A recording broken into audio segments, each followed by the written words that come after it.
Hello students जय जगन्नाथ पिला माने तुम मानकर 20 जुलाई रे तुम मानकर सेकेंड सिलेक्शन आसिया को जाउची पिला माने सेठी तीनटा ऑप्शन तुम मानु शो करिवो गोटे हैला तुम मानकर फ्रीज स्लाइड आ फ्लोट तो ए तीनटा भितरु को माने तुम कोउटा माइले तुम मानकु सीट मिलिबो मन पसंदर कॉलेज आ ऑनर्स सहित बुझ पाइले पिला माने जदी पिला माने टिके भूल कर मैंने आनालीसीस कर टिके भूल कर तुम मैंने गोटे सीट तुम को मिलनी तुमको पुणी वेट करा पड़ो थर्ड सिलेक्शन को तो एत जाए तुम कथा जा दरकार नहीं पिला माने मुझे कहूँ जो नियम अच्छी भल से पूरा मान आउ तीनटा ऑप्शन भितर एमती गोटे चूज कर जमी तुमको थर्ड सिलेक्शन को वेट करा पड़ोनी टोटाल एट तुम कम शेष हो सेकेंड सिलेक्शन रे तुम मानक मन पसंद कॉलेज आ ऑनर्स मिल जाव तो तुम देखिए चलो वीडियो को लास्ट पर्यटन देखु सब जिन तो मैंने बुझीपारे और जापर आउ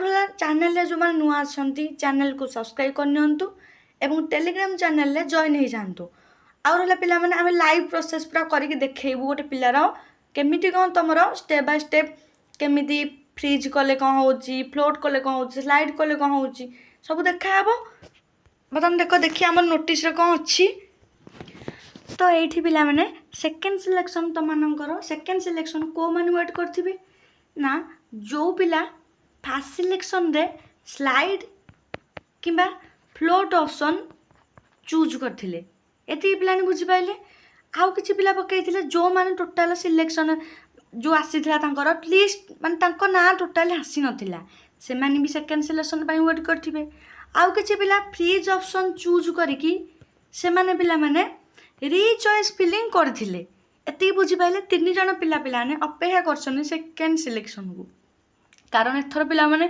सीट बहुत बळीजी तमरो कारण सब वर्ष में सीट भळे तो तुम एडमिशन प्रोसेस है आसी बहुत डेरी भी हो जाए तो बर्तमान तुम कौन कर कौ ऑप्शन को तुम चूज कर देखो पिलाने फास्ट कथा कहीदे तुम मैंने काली जो सेकेंड सिलेक्शन आसो कौन कहले पिलाने सेकेंड सिलेक्शन जो आसो 20 तारिख में 2टा PM रे तो तुम मानकर जदि आपको देखियो पिला माने किछि अस्तह दरकार नहीं देखियो फास्ट तुम मानकर जदि मन पसंद कॉलेज आसी धन जो कॉलेज तुम पकड़ चाहू पढ़ाई चाहूच से कॉलेज आसी ऑनर्स आसी भल तुम जोटा पढ़ाई चाहूल तुम खुशी अच्छ पिला तुम फ्रीज ऑप्शन चूज कर कौन कहले पिला माने फ्रीज ऑप्शन चूज कर फ्रीज ऑप्शन चूज कलापर जदि तुम रेगुलर मोड प्रोग्राम हो ताहले तुम मैंने कौन कर सेठी पेमेंट तुमको पड़ा पड़ोनी डायरेक्ट तुम मानकर कौन हम ना CLC college leaving certificate auto generated है तुमको आउ कॉलेज को जीवा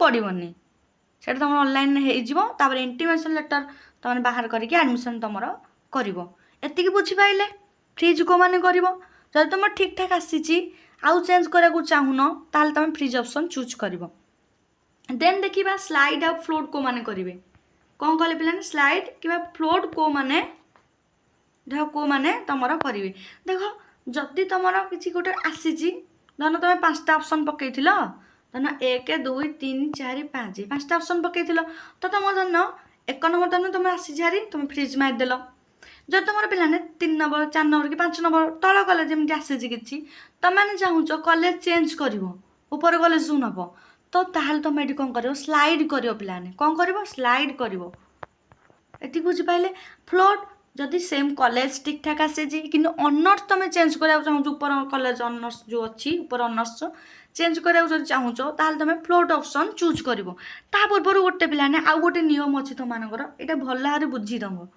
कौन है पिला माने तुम मानकर गोटे KG रू PG जो मागेना कराई एडमिशन आउ रिएडमिशन तो तुम मानकर 75% से किसी कंडीशन रखी अटेंडेंस निहाती दरकार जब तुम अटेंडेंस रही तुम मानकर ताल तुम जो अच्छी तुम यहाँ तुम फ्री हेन तुम बुझीपारे 75% अटेंडेंस तुम मानकर निहाती दरकार तो तू 5टा तुम कॉलेज देथिबे कौन कहली जो 5टा कॉलेज तुम मैंने पिलाने देथिबो से 5टा कॉलेज जो आसीबो फ्री जदि भल आसी जारी कॉलेज तुम मन पसंद फ्रीज मारदेल स्लाइड फ्लोट को मारे पूर्व पिलाने भाव भलरे धन तुम 3 नंबर कॉलेज आसी धन आसी 2 ନମ୍ବର ବି ଗୋଟେ କଲେଜ ଅଛି, ସବୁଠି ଗୋଟେ ଗୋଟେ କଲେଜ ଅଛି।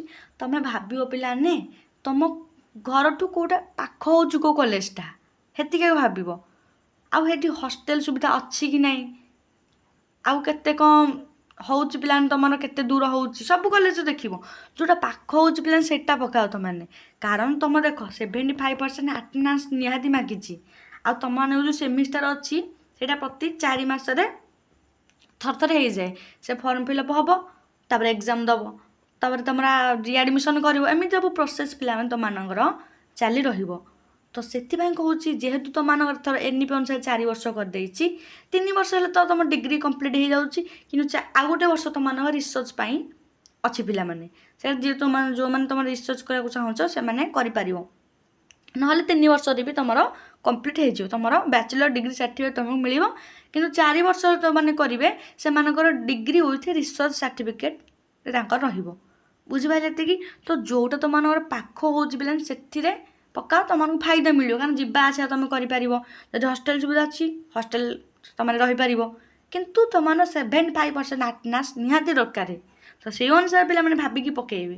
ଆଉ ଯଦି ଅଧିକ ବାଟରେ ଦୂର ବାଟରେ ପକାଉଛନ୍ତି, ରହିବା ପାଇଁ ସୁବିଧା ଥିବ, କି ଜଣ ଘର ପାଖଠୁ ବହୁତ ଟିକେ ଦୂରରେ ପକାଉଛନ୍ତି କିନ୍ତୁ ହଷ୍ଟେଲ ସୁବିଧା ନାହିଁ, ତୁମେ ଯିବା ଆସିବା ଅସୁବିଧା ହେଉଛି, ତୁମେ ସବୁଦିନ କଲେଜ ଯାଇପାରିବନି ନା। ବୁଝିପାରୁଛନ୍ତି ପିଲାମାନେ? ସବୁଦିନ ତ କଲେଜ ଗଲେ ଆସି ତୁମମାନଙ୍କୁ ଅସୁବିଧା ହେବ। ବର୍ଷା ଦିନ ଅଛି, ଯେମିତି ତୁମ ଖରା ଦିନ ଅଛି, ଅସୁବିଧା ଅଛି ତୁମମାନଙ୍କର। ତ ସେଇ ଅନୁସାରେ ଭାବି ଚିନ୍ତିକି ପକାନ୍ତୁ। ଆଉ ଅନର୍ସ କାହା କଥାରେ ଶୁଣିକି ପିଲାମାନେ ପକାନ୍ତୁନି। ଅନର୍ସ ତୁମମାନଙ୍କର ଯେଉଁଟା ଇଚ୍ଛା ଅଛି, ଯେଉଁଟା ମନ ପସନ୍ଦ ଅଛି ତୁମର, ତୁମେ ପଢ଼ିପାରିବ, ତାକୁ ନେଇ କ୍ୟାରିୟର କରିପାରିବ, ତ ତୁମମାନେ ସେଇ ଅନର୍ସକୁ ହିଁ ନିଅ।